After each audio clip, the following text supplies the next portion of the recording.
Buying your first home is hard enough, but an older house can come with hidden costs. Tonight, what to check before you buy and how to separate must-haves from money traps. Once you close on that house, hiring movers means trusting someone with everything you own. Next, the red flags to spot before moving day and what to get in writing. And when a loved one is in jail, you might do just about anything to get them out, including ignoring red flags of a scam. A local woman lost all she had to a trending jail scam.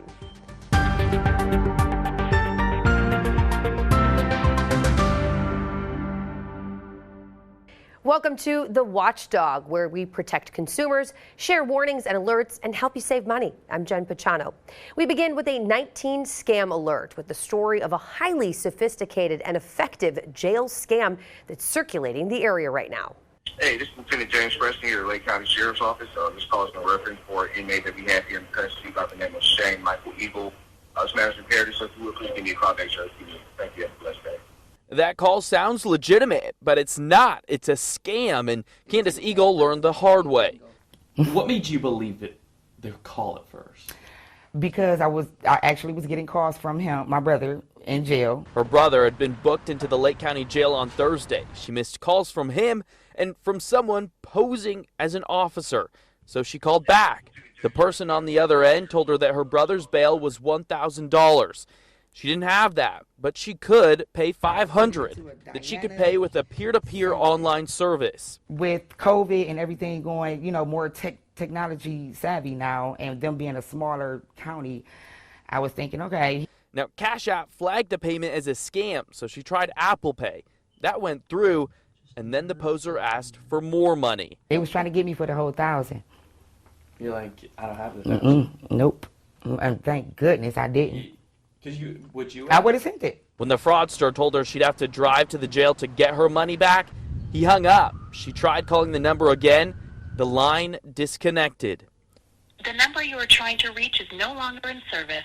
Feeling defeated, she called the sheriff's office to see if the deputy was even real or not. She said, "Ma'am, that's a scam. I'm so sorry." And I mean, what were you feeling then? Defeated. Very. I cried. She's now down $500 with only $50 to her name, and it could be weeks before she sees that money back. The Department of Education is sending notices to millions of federal loan borrowers enrolled in the Biden-era SAVE repayment plan. Now, the program is being eliminated under the Trump administration, and borrowers now have 90 days to pick a new way to repay. CBS News business analyst Jill Schlesinger explains some of the options. You could have a plan that is an income-based repayment plan. Usually this would be you pay 10% of whatever you're making for 20 years. Then there's a brand new plan. It is called the Repayment Assistance Plan. You will pay a smaller amount of money, 1 to 10%, for up to 30 years. And if you've paid it, they will be forgiven. Those who do not pick a plan will automatically be enrolled in the standard plan, which usually results in a higher monthly amount. Borrowers should head to studentaid.gov to help determine what works best for their budgets.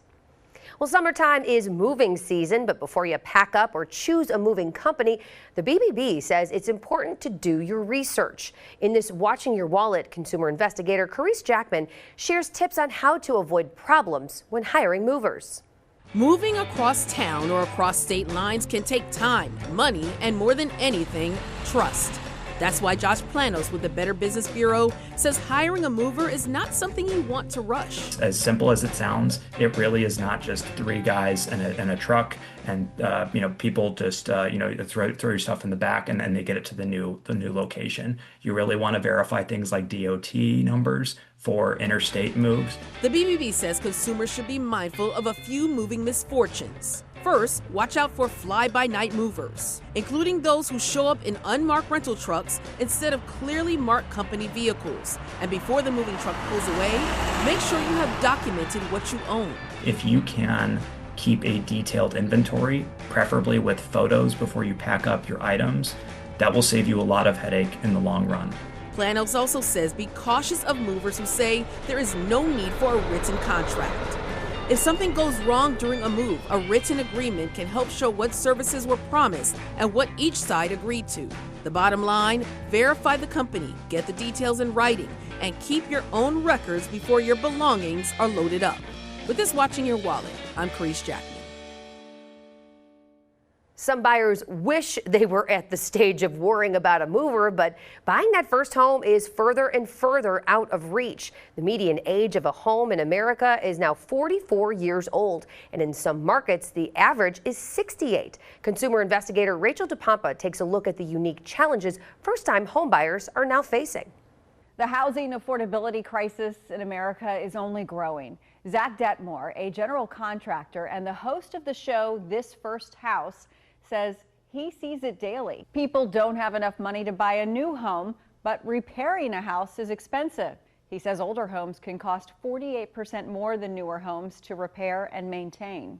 If you want to be a good steward of the home, you're not only fixing sort of what you set out to do, maybe it's put a kitchen in, you're not only doing that, but you're also maybe remediating for mold or asbestos or fixing some structural damage or termites, right? So there's just a lot more that has happened to that house before your hands touched it. If you're thinking about buying an older home, it might be good to have a contractor look at it with you. He says knocking out a wall may cost more than you think. Maybe there's plumbing or electric that has to be moved, and all of a sudden a $6,000 project becomes $60,000. One thing that I tell people to look out for is if you're buying a house that has had a family living in it for maybe 40, 50 years, that's probably a good house. If someone else could tolerate it and all its character flaws, you could probably tolerate it too. It's when you're buying a house that's maybe had 7 owners in the last 20 years, something's going on there. Detmore says understanding your must-haves versus your nice-to-haves when buying a home is really important.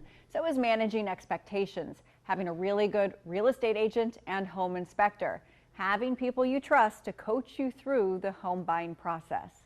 With this Watching Your Wallet, I'm Rachel DePompa. Well, if you're planning a renovation instead of buying a new home, those costs are up too, with a median price tag of $20,000. Several factors are driving higher supply costs. Aluminum is up roughly 37% annually, copper up 25%, and steel about 13%. Construction and design experts say tariffs and freight surcharges are also showing up on the bill. Being smart about your choices can help avoid overspending. From a design perspective, I feel like people walk in, they see the size of their home. They're thinking like bigger is better. And so that's an overspend in my opinion. One of our goals is to not have spaces that you're not going to use. Whatever you can maintain, I think will last forever. For renovations, build in a cushion for unexpected costs. Permits, dumpster rentals, and debris hauling, higher utility bills during work and temporary housing, even a property tax reassessment after major work can all add up. Well, coming up on the Watchdog, we talk with a senior advocacy group about the deceptive Medicare advertising that is duping consumers and leaving them with coverage they can't count on when they need it.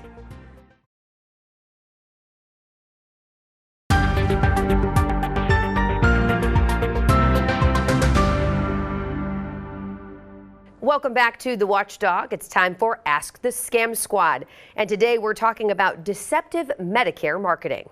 If you have been on the receiving end of a phone call or a voicemail marketing a better Medicare plan for you, you are not alone. It's everywhere. I'm going to bring in Craig Thomas, Senior Director of Clinical Services with Western Reserve Area Agency on Aging. And you tell me this is happening quite a bit in terms of deceptive marketing for Medicare, isn't it?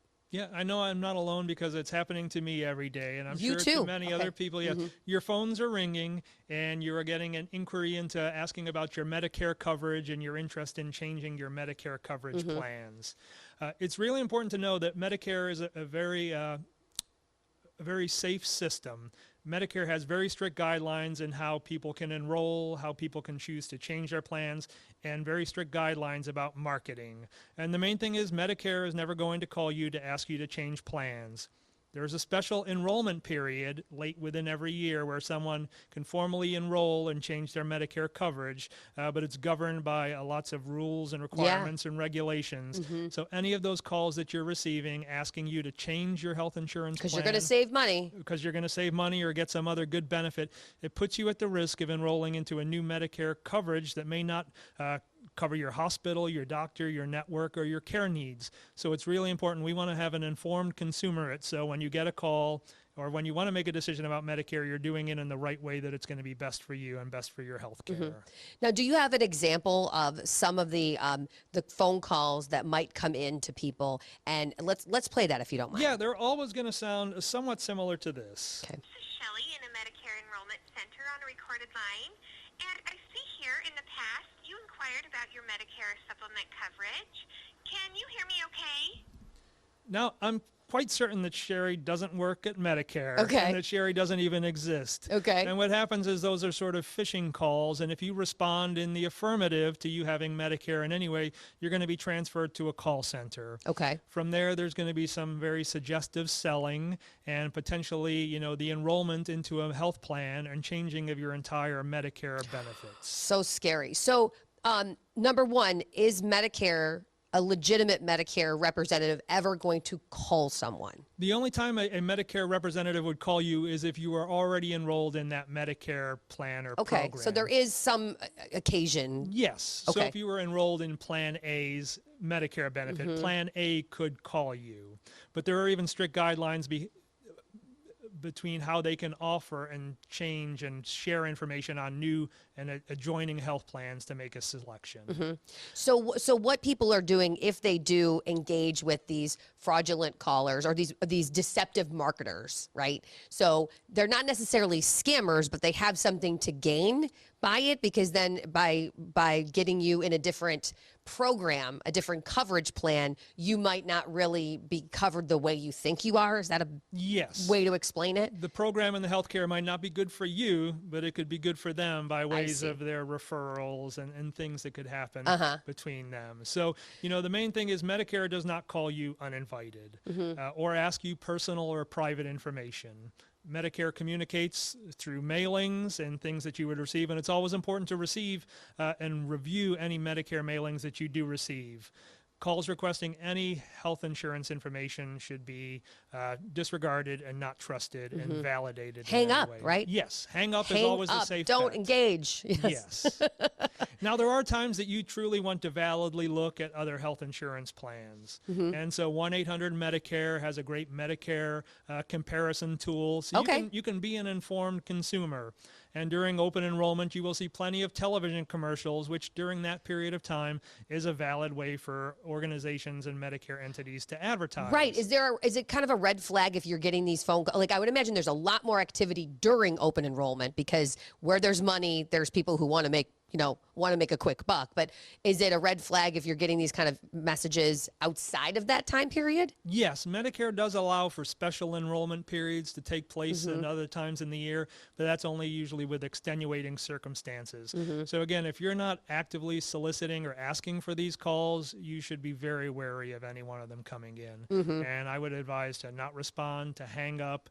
Again, the voices on the calls can be very enticing and can really offer some things, but could really put you at risk for all of your health insurance benefits. Yeah, I'm sure that's what I was going to ask you. So if you do make the mistake of going through with a different plan, you're enticed by something that's free or saving money, which is very important for people who are on fixed income. I understand that. What kind of consequences are there, and how long will it take for them to kind of undo it and go back to the plan that is best suited for them? Yeah, the consequences could be broad. It could affect you, how you receive your prescriptions or what type of prescriptions. Any ongoing hospital or medical care that you have could potentially be interrupted. Any medical equipments or supplies that you have delivered could be interrupted because it's changing the payer of all of those benefits. So really, people can make these changes really without their knowledge, and that's the scary part about it, because we want people to be aware and informed, and we don't want them to ever make a decision or be forced into making a decision without their full understanding of the situation and the impacts.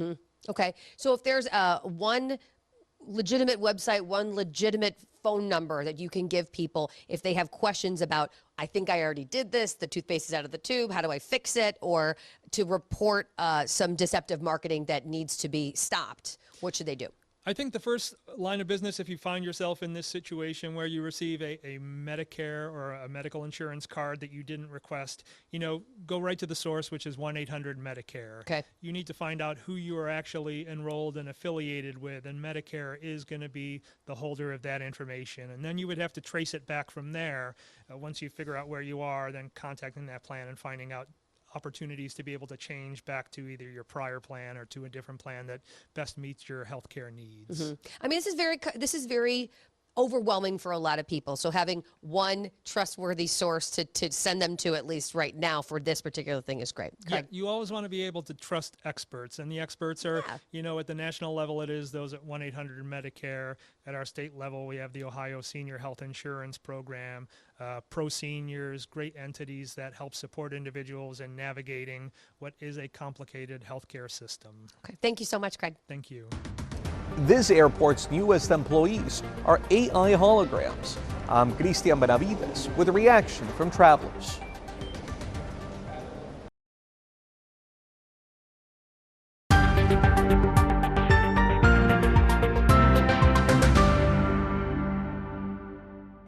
The next time you're at the airport, you may be greeted by a hologram instead of a human. CBS's Christian Benavides has more from Miami International Airport. We are here to help you have a seamless journey. Travelers passing through Miami International Airport can now direct their questions to an AI-powered hologram chatbot. Where is the closest bathroom? Let me check. The technology is a work in progress, but the bots are meant to help with things like directions inside the airport and flight arrival and departure times. They're programmed to speak in 40 languages. Estes são os melhores resultados.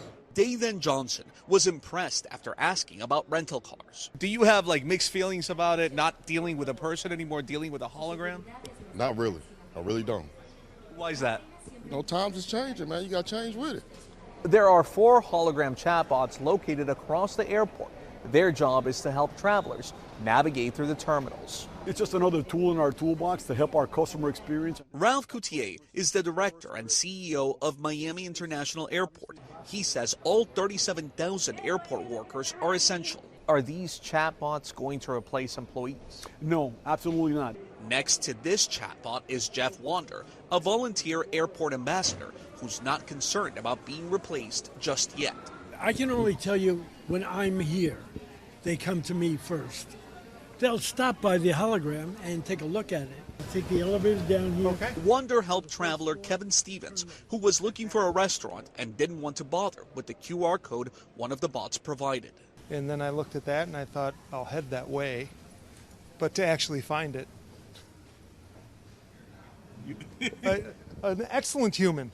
The airport says their chatbots are among the first in the world combining AI technology and interactive holograms. Cristian Benavides, CBS News, Miami.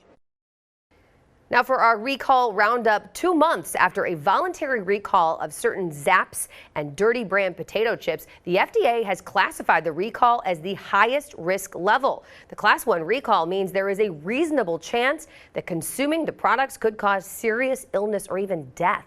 Utz Quality Foods voluntarily recalled the chips in May after learning a seasoning ingredient made with dry milk powder could potentially contain salmonella. The company says no illnesses have been reported. And another recall alert in the shampoo aisle. Select bottles of Oribe Serene Scalp densifying shampoo are being recalled in the U.S. and Canada after bacteria was detected in some products. The voluntary recall by Cow USA affects the 8.5 ounce and 33.8 ounce bottles. They were manufactured between February 21st and February 26th of this year. And the company says the bacteria poses little risk to healthy people, but those with weakened immune systems could be more vulnerable to infection. That's it for this episode of the Watchdog here on 19 News. Now, every week we bring you the very latest scam alerts, fraud reports, recalls, and trending consumer news each Wednesday evening at 6:30. If you want to watch some previous Scam Squad stories, you can find those on Cleveland19.com under the News tab. I'm Jen Pachano. Thanks for watching.